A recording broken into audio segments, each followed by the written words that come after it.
Hello children, how are you all? I'm sure you all are doing really good. So children, in English grammar, our today's topic is punctuation and the use of capital. In this chapter, we will learn how to use punctuation marks and where to put capital letters. A. The most common stops or marks of punctuation are: first, the comma; second, the semicolon; the colon; the full stop; the question mark; the mark of exclamation; the quotation marks. B. The common marks the shortest pause it is used.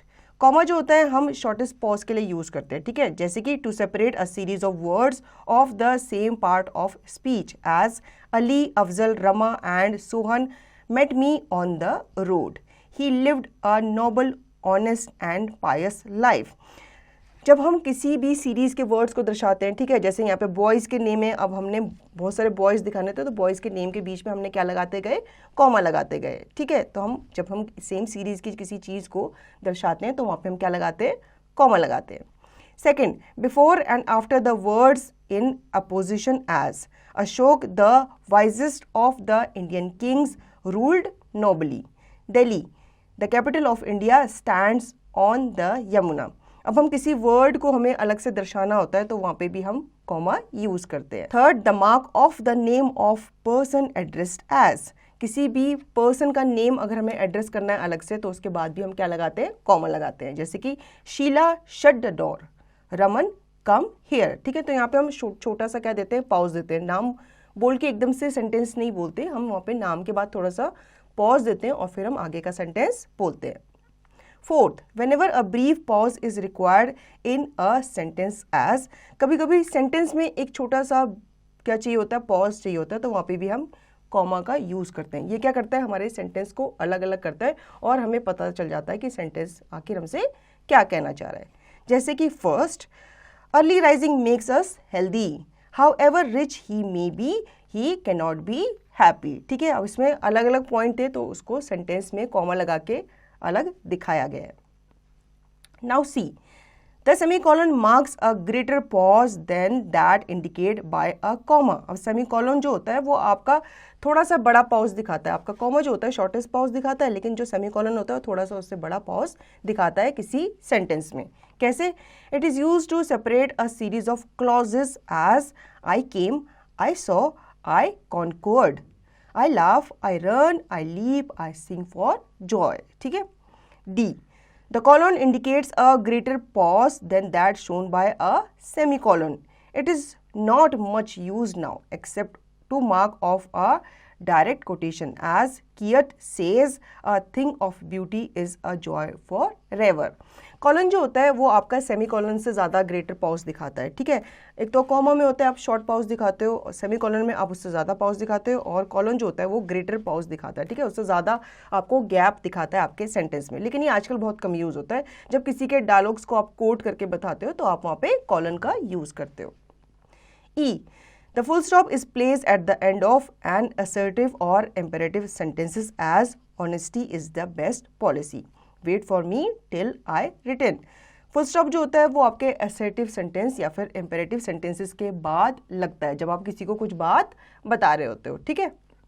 Notes, but sometime an exclamation mark is placed at the end of short imperative sentence as stand up, be quiet, stop, don't shout. लेकिन कभी कभी यहाँ पे बताया गया है कि हम एक्सक्लेमेशन मार्क भी यूज करते हैं किसी किसी इम्पेरेटिव सेंटेंस के एंड में, ठीक है, ये आपको एग्जांपल बताया गया है। F, the question mark is place at the end of an interrogative sentence as how do you do, how old are you. अब हम क्वेश्चन मार्क कब लगाते हैं, जब हम किसी से कोई क्वेश्चन पूछते हैं, ठीक है। हमारे जितने भी इंटरोगेटिव सेंटेंस होते हैं वो बच्चों क्वेश्चन मार्क से ही एंड होते हैं।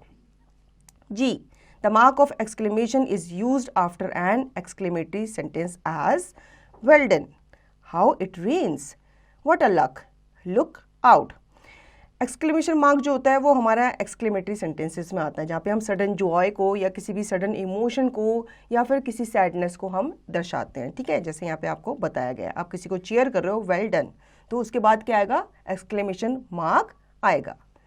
H, The quotation mark or inverted commas are used to mark off the exact words of a speaker as the teacher said, work is worship. I am tired of this life, she said.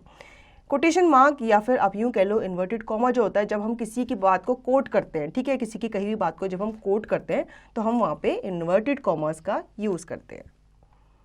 Now how to use या how to put capital letters. First, a capital letter is used to begin every new sentence as he came to see me last night but I was not at home.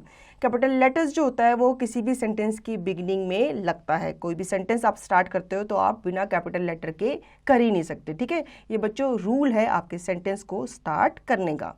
Second, proper nouns as Rama lives in Delhi. Delhi is the capital of India.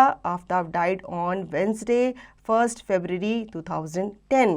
Pronounce के आगे भी हम मतलब उनके शुरुआत के जितने भी आपके अल्फ़ाबेट्स होते हैं वो आपके कैपिटल में ही होते हैं. तो बच्चों जितने भी आपके प्रॉपर नाउन्स होते हैं जैसे कि किसी सिटी का नाम या किसी पर्सन का नाम या कोई भी आपका डे होता है, मंथ होता है, तो उसका जो फर्स्ट अल्फ़ाबेट होता है वो क्या होता है, कैपिटल होता है. थर्ड, वर्ड्स सच एज ओ, गॉड, आई, अलास, इन वर्ड में भी हम जो उनका कैपिटल फर्स्ट लेटर होता है वो कैपिटल में ही होता है. Fourth, the first word of a sentence put within inverted commas as she said this lesson is hard to learn. अब किसी की कही हुई बात को जब हम कोट करते हैं तो जब हम उस बात को कोट करते हैं तो उस बात का कही हुई बात का जो फर्स्ट लेटर होता है वो भी बच्चों किस में होता है, कैपिटल में ही होता है. Fifth, the first word of every line of poetry as work while you work, play while you play. किसी भी पोइट्री का जो आपका पहला वर्ड होता है वो भी किस में होता है बच्चों, कैपिटल में ही होता है. जे, study carefully the following example. Do you remember uncle, you said to me the other day when you pass your examination I shall give you a gold watch. Punctuated passage. Do you remember Uncle, you said to me the other day when you pass your examination, I shall give you a gold watch. अब बच्चों यहाँ पे अच्छे से आपको समझाया गया है. फर्स्ट जो आपका सेंटेंस है उसमें आपको कोई भी एक्सक्लेमेशन मार्क, क्वेश्चन मार्क, कुछ भी पंक्चुएशन मार्क नहीं लगाया हुआ, ठीक है. तो ये जो आपका सेंटेंस है बहुत ही सिंपल लग रहा है, ठीक है. आपको समझ में नहीं आ रहा कि इसमें कहना क्या चाह रहे हैं, लेकिन जब इसमें पंक्चुएशन मार्क्स लग गए तो ये आपके लिए ईजी हो गया समझने में, ठीक है. तो बच्चों ये थे रूल्स आपके पंक्चुएशन मार्क्स के. कैसा लगा ये चैप्टर? आई होप आपको ये चैप्टर समझ में आया होगा. अब इसका रिवीजन और दी गई एक्सरसाइज की प्रैक्टिस आप खुद से करेंगे.